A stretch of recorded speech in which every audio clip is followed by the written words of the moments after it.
The Simpson family and the Kirk family went to the park for a picnic, but suddenly, a bee crawled onto Maggie. Homer tried to help Maggie by getting the bee off, but he accidentally got his head stuck in the beehive. Blueberries!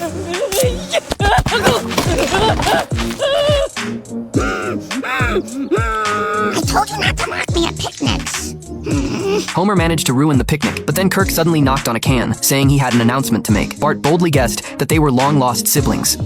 Half-brother and half-sister? No. Siamese twins who've been surgically separated? Luann could no longer hold back and announced that she and Kirk were getting remarried. Everyone congratulated them, and Milhouse was extremely happy. He was finally going to live a normal life like other kids. To attend the wedding, the Simpson family decided to dress up, but Homer didn't know which tie to wear. Marge suggested he could pick one the same color as her eyes. And what color would that be? You don't know what color my eyes are? Of course I know! This made Marge very angry. After being married for so long, Homer didn't even know the color of her eyes. She immediately covered her eyes and told Homer to figure it out himself. Even at Luann and Kirk's wedding, Marge wore sunglasses and would only take them off when Homer remembered the color of her eyes. Lawyer Joel read the wedding vows, and Kirk and Luann became husband and wife again. Newlyweds usually go on a honeymoon, so they left Milhouse at the Simpsons' house. Worried that Milhouse might not be used to the Simpson family's food, Luann had prepared many bento boxes for him in advance. Why does every kid who stays with us bring many meals? So I put pineapple in my potato salad. Live a little, huh? After Homer finished telling the kids a bedtime story, he told them to go to bed. The reconciliation of his parents made Milhouse feel very happy. He was eager to embrace his new life. Kirk and Luann celebrated their remarriage with drinks on a boat. Kirk wanted to show off his strength in front of Luann,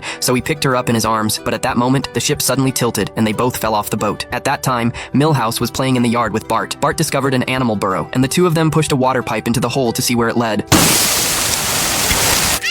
Tarantulas! Lisa tried to save her doll, but what happened next scared her. Seeing Lisa panicking, Bart and Milhouse laughed out loud. Milhouse even said this was the happiest week he's ever had. He really wished his parents would never come back. The cruise staff arrived at the Simpson house at that moment. Milhouse Van Houten? Yes? Son, your parents have been lost at sea. I'm sorry. And upon hearing the news, Milhouse regretted deeply. He thought it was his wish that caused his parents' accident. Drown, monster, drown! Hey, who died? My parents, probably. So you guys aren't ice cream men? The rescue team searched the sea for 3 days and nights, but there was still no result. Don't worry, boy. They'll find your parents soon. And until they do, you can stay here. And we'll move your bedtime to an hour later, so you'll have more time to be alone with your son.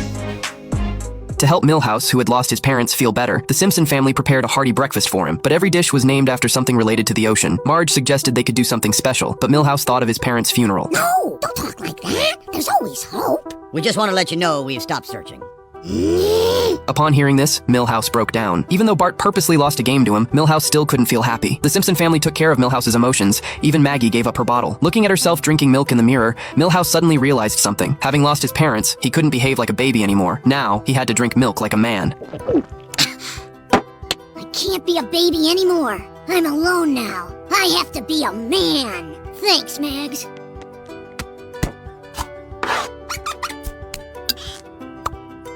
After that, Milhouse seemed to change completely. Bart told everyone that Milhouse had been a bit depressed lately and asked them to be kind to him. Hey, loser, your mom called. She said glub glub. One day you'll be more haunted by those words than I am. Why aren't you crying? I wish I could cry. Tears would cleanse my soul. But Milhouse wasn't sad because of that. Milhouse walked straight toward Nelson, with no fear in his eyes. Nelson got into an attack stance, but couldn't bring himself to strike. Lisa was also drawn to the melancholic but brave Milhouse, and for the first time she took his hand, but Milhouse felt numb to it, having no emotions. That's so poetic.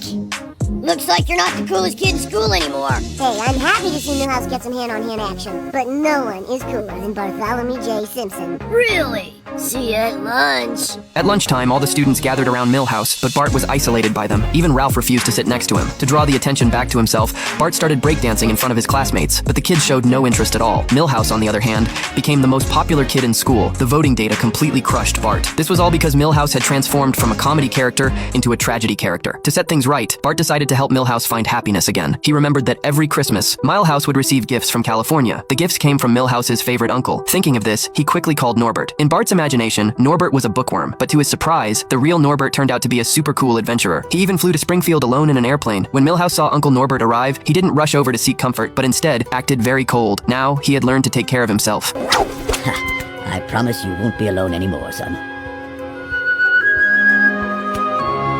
Bart thought the problem was solved and he would soon become the coolest kid in school again, but Milhouse's popularity grew even higher as he showed his vulnerable side. Under Uncle Norbert's guidance, Milhouse even learned to fly a plane. But seeing all of this, Bart felt extremely lost. Lisa understood why Bart was upset. Bart was afraid Milhouse wouldn't need him anymore, because all love is selfish, but Bart refused to admit it. Shut up! I don't love Millhouse. Oh, really? The more you deny it, the more I know it's true. Oh, yeah? Well, when you were mean, I'm a trampoline, so everything you said goes back and hits your ugly head.